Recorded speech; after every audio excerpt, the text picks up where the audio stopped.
Hi, this is Chris and this is Riding Reviews. Today we're going to be looking at the Champ CM50. Champ CM50.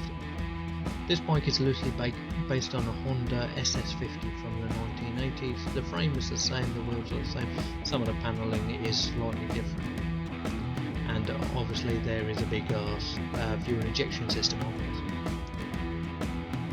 This is a 49cc learner legal bike for a 16-year-old or somebody with grandfather's rights. Grandfather's rights means that if you pass your driving test before February 2001, you can ride this bike without doing any tests.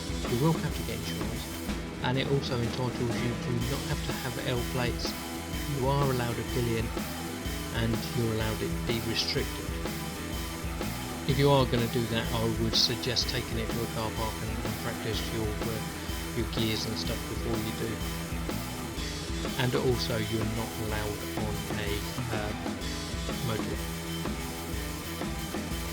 So as I say, this is a 49cc Honda derived engine, and it is electronically fuel injected, so there's no choke.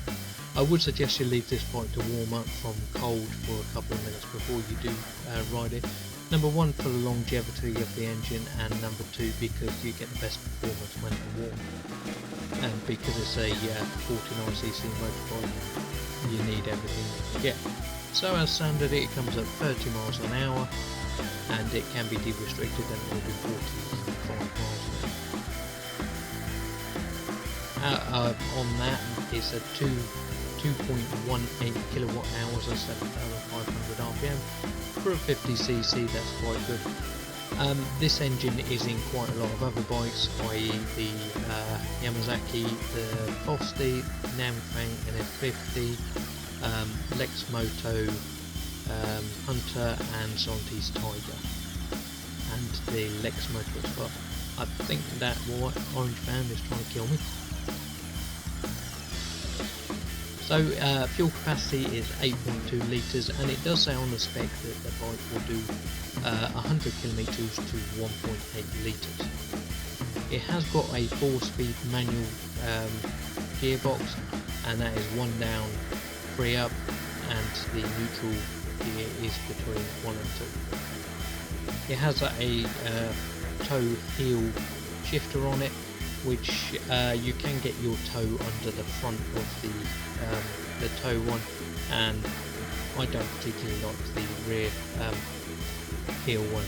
I can't do it in the position you ride on this bike. It is electronic and a kickstart. The kickstart, as long as there's enough power in your battery to prime the tank, it will work, but with all the fuel injection system, the kickstart is a bit of a gimmick, because if your battery is 100% flat, it doesn't matter how much you kick it, you won't be able to start it. If you spray a little bit of easy start and kick it, then it will work, and that'll give it enough power to start priming the tank, but without that you won't be able to ride it. So the best thing to do is, if you're leaving the bike for any more than 3 weeks, I suggest you stick it on a trickle charger, and that just keeps the battery up and ready, so when you do want to go on it, you just get on and go. It is a small bike, but it does have big wheels, which means that the road handling is a lot better. This bike is very agile because it is very light, 78 kilos. It feels sort of a little bit bigger than a push bike, but I really like this bike. I think it's a lot of fun, and you can chuck it around everywhere, and around town you don't really need to go any faster than 30 miles an hour. If you look at your speedo on your car or your clock computer, it will say your average speed is somewhere around 30 miles an hour anyway. That's generally.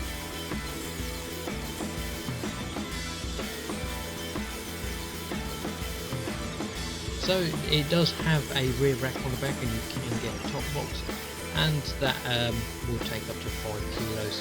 Other than that, there isn't any storage space on this. It does have on the clocks a neutral light, gear selector light, which will say 1, 2, 3 and 4, or N for neutral. Actually I think this one says 0 for neutral. and it has a rev counter and it has a speedo. The speedo is miles per hour, but the distance is in kilometers per hour on the other hand. Usability, because it's got fuel injection, doesn't really matter about the weather because it adjusts it for that. So you can just pretty much get on it and get wherever you want to ride, and you shouldn't really have any problem. Twos up, I'm not sure. I don't think it's really suitable for twos up. It does have the rear pegs for people's feet, but it's not designed for that. Because this is fuel injection, you can't upgrade the engine like you would on a NAM, unless you know somebody who knows how to reprogram them. But the communication protocol on these are slightly different, and we don't have anything to do that with. So, a point of this video, this bike was £899. And for insurance you should be looking at somewhere in the region of £350. I recommend a company called Lexham Insurance, and there will be a link below.